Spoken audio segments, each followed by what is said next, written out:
Function की ज़रा example देख लेते हैं। जितने भी हम फंक्शन स्टडी करने वाले हैं वो सारे अलजेब्राइक फॉर्म में होंगे। यानी कोई फंक्शन है f नाम है उसका, f ऑफ x हम उसे डिनोट करते हैं, यानी कि फंक्शन है x का। इसका मतलब है फंक्शन f जो है वो डिपेंड कर रहा है x के ऊपर, उसके जो इनपुट्स हैं वो हमारे पास x हैं। उसे मैं कहता हूँ कि वो बिलफर्ज मेरे पास क्या है, x स्क्वेयर है। ठीक है, तो ये फंक्शन क्या करते हैं, आप इसमें जो भी इनपुट करेंगे ये उसका स्क्वायर बना देगा। मैं आपसे कहता हूँ कि find the value of f, इस फंक्शन की वैल्यू फाइंड करें एट पॉइंट 3 या at x is equal to 3, यानी कि पॉइंट 3 के ऊपर जब x आपके पास 3 होगा तब आपके पास ये फंक्शन, इसकी वैल्यू क्या होगी। तो ये सिंपल है, इसकी वैल्यू, फंक्शन की वैल्यू फाइंड करना। आप क्या करेंगे, सिंपली f ऑफ 3 लिख लें, x की जगह 3 रिप्लेस कर दें। तो यहाँ पे x था तो मैं इसके 3 लिख लूँगा, उसके ऊपर क्या है, स्क्वायर है। 3 का स्क्वायर क्या आ जाएगा, 9 आ जाएगा। अब मैंने इसमें इनपुट क्या किया, 3 किया, इसने मुझे आउटपुट के लिए 9 दे दिया। ठीक है, तो ये 9 जो है ये फंक्शन की वैल्यू आ गई है at x is equal to 3।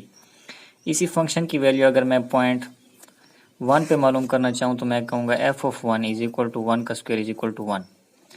2 पे फाइंड करूँ तो 2 का स्क्वायर इज इक्वल टू 4। ठीक है, तो इस तरह चलते जाएं। एक और फंक्शन है, मैं उसे g का नाम दे देता हूँ कि g of x is equal to x plus 4। Simple function है। ठीक है, तो ये फंक्शन क्या करता है, जो भी आप इसमें इनपुट देंगे ये उसमें 4 ऐड कर देगा। ठीक है, इसकी वैल्यू मैं फाइंड करता हूँ 0 पे, g ऑफ 0, जहाँ पे भी x है वहाँ पे आप क्या कर दें, उसे 0 से रिप्लेस कर दें। 0 प्लस 4 इज इक्वल टू 4 हो जाएगा। g ऑफ 1 अगर मैं फाइंड करता हूँ तो 1 प्लस 4 हो जाएगा इज इक्वल टू 5।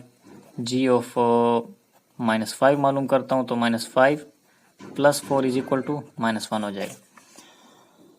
यानी कि ये अब फंक्शन g की वैल्यू है 0.0 के ऊपर 4 आई है, g की वैल्यू 0.1 के ऊपर 5 आई है, g की वैल्यू -5 के ऊपर -1 आई है। तो इसका जो रिज़ल्ट है हम उसे ऑर्डर्ड पेयर में लिख सकते हैं। ऑर्डर्ड पेयर का मतलब ये है कि दो नंबर्स होते हैं उनको पेयर में लिख देते हैं। ठीक है, x y है जिस तरह, ये एक ऑर्डर्ड पेयर। ठीक, तो x जो होता है यानी कि जो पहला नंबर होता है वो हमारे पास डोमेन के एलिमेंट्स को रिप्रेजेंट करता है। डोमेन कौन सी होती है, जो हम उसमें इनपुट करते हैं, जो f के इधर ब्रैकेट में लिखी थी। हमने इसमें क्या किया, 1 इनपुट किया और हमें आउटपुट क्या मिला, वो भी 1 मिला है। इनपुट 2 किया तो आंसर हमें 4 मिला है। इनपुट 3 किया तो आंसर 9 मिला। तो ये जो इनपुट्स वैल्यूज़ हैं इनको हम क्या करते हैं, ऑर्डर्ड पेयर में पहले लिखते हैं। अब ये जिस तरह है ना, यानी f of 3 is equal to 9 आया मेरे पास, यानी कि मैंने इनपुट क्या किया, 3 किया और मेरे पास आंसर उसका 9 आया। तो ये एक ऑर्डर्ड पेयर आ गया मेरे पास। जैसे ये है, 1 इनपुट किया तो 1 आया, 2 इनपुट किया तो 4 आया। अब ये जो फंक्शन है इसमें क्या करेंगे हम, 0 इनपुट किया था तो 4 मिला था, 1 इनपुट किया था तो 5 मिला, -5 इनपुट किया तो -1 मिला। ठीक है, तो ये हो गया हमारे पास ऑर्डर पेयर्स। अब इनको ग्राफ किस तरह हम बनाते हैं, ग्राफ बनाना तो वो तो बड़ा आसान है, ऑर्डर पेयर से बन सकते हैं। ग्राफ में क्या होता है, 2 एक्सिस होते हैं, ये जो हॉरिजॉन्टल होता है इसे हम x एक्सिस कहते हैं, जो वर्टिकल होता है उसे y एक्सिस कहते हैं।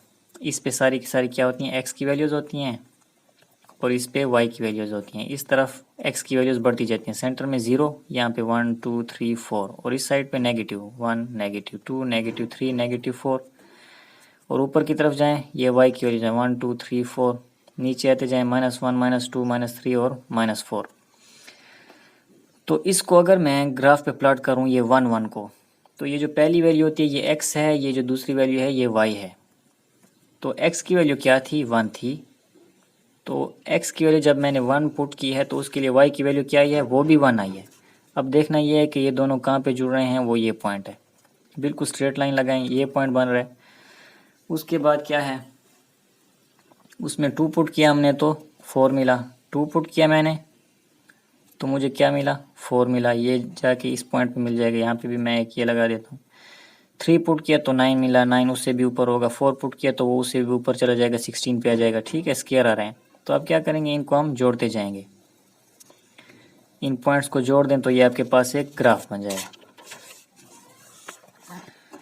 अब एक क्वेश्चन देख लेते हैं, the graph of a function F is shown in figure, एक फिगर दी हुई है हमें, उसमें क्या है, एक फंक्शन का ग्राफ दिया गया है।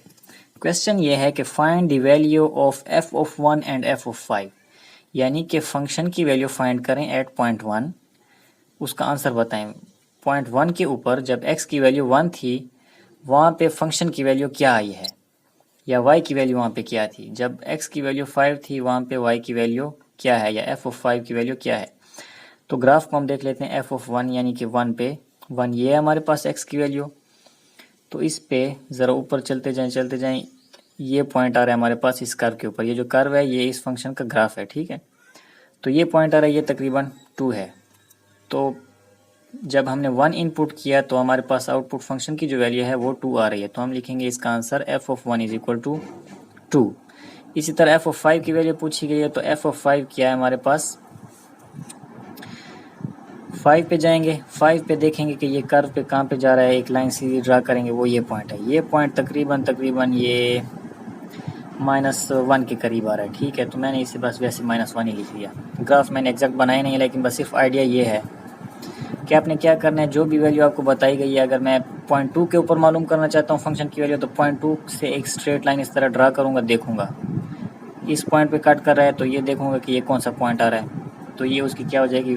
फिर y पे जाके y एक्सिस पे उसकी वैल्यू देखूँगा, तो वो उसकी फंक्शन की वैल्यू आ जाएगी। दूसरा क्वेश्चन है, पार्ट बी है, what are the domain and range of function. Domain और रेंज क्या है इस फंक्शन की। ग्राफ से जो है ना डोमेन और रेंज का पता लगाना बड़ा ही आसान है। वो किस तरह, डोमेन इसकी ये होगी कि जहाँ से ये ग्राफ x की वैल्यू पे, यानी कि जहाँ से शुरू हो रहा है और जहाँ पे ख़त्म हो रहा है वो इसकी डोमेन हो गई। ये 0 से स्टार्ट हो रहा है और 6 पे ख़त्म हो रहा है, तो इसकी डोमेन जो होगी वो 0 से 6 होगी। आप इंटरवल फॉर्म में इसे लिख सकते हैं। ये मेरे ख्याल से मैंने फर्स्ट सेमिस्टर में ये सारे पढ़ाए थे, इंटरवल्स वगैरह। तो ये 0 से 6 तक है, 0 इसमें इंक्लूड है, तो हम क्या करेंगे, 0 के साथ क्लोज इंटरवल लगाएंगे, और 6 तक के सारे नंबर हैं इसमें। तो 6 तक 0 दोनों एंड पॉइंट्स लिख देंगे, 0 और 6 एंड पॉइंट्स हैं, और उनके साथ क्लोज इंटरवल क्योंकि वो दोनों पॉइंट्स इंक्लूड हैं। और इसकी जो रेंज है वो क्या है, लोवेस्ट वैल्यू फंक्शन की। ये जो कर्व है ना, इसमें अपने लोवेस्ट वैल्यू देखनी है, नीचे जो कम से कम है वो ये पॉइंट है, वो तकरीबन आ रहा है 1.5 आ रहा है, -1.5 है तकरीबन। और जो इसकी हाईएस्ट वैल्यू है इस कर्व की वो क्या है, वो भी तकरीबन 4.5 है। तो इसकी जो रेंज होगी वो क्या है, वो -1.5 से 4.5 है। यानी कि इसकी जितने भी आउटपुट्स हैं वो इन दोनों नंबर्स के दरमियान है। आप इस कर्व पे जितने भी पॉइंट्स देख लें वो 4.5 से ज़्यादा नहीं है और -1.5 से कम नहीं है, इनके दरमियान में है। तो इसकी जो रेंज है वो हमारे पास क्या सेट आ जाएगा, या कौन से इंटरवल आएगा, -1.5 से 4.5 तक।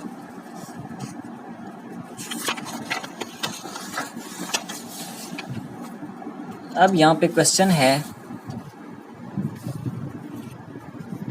Sketch the graph and find the domain and range of each function. दो फंक्शंस दिए गए हैं, f of x is equal to x-1 और दूसरा है g of x is equal to x square. इनका हमने क्या करना है, ग्राफ स्केच करना है और उनकी डोमेन और रेंज बतानी है। बड़ा ही आसान है ग्राफ बनाना। आप क्या करें, x की जगह बस इसकी वैल्यूज़ फाइंड करते जाएं। पहले आप क्या करें, f है ना, f फंक्शन में आपको बता देता हूँ, f of x is equal to 2x-1 है।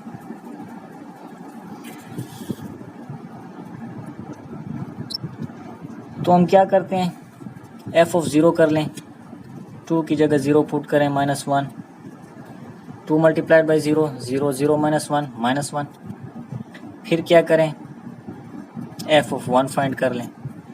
तो ये 2 इंटू 1 -1, 2 - 1 इज इक्वल टू 1 हो जाएगा। फिर f ऑफ 2 फाइंड कर लें, 2 इंटू 2 - 1, 4 - 1 3 आ जाएगा। नेगेटिव नंबर्स भी देख लें, f of -1 is equal to 2 into -1 is equal to -2 - 1 is equal to -3 आ जाएगा।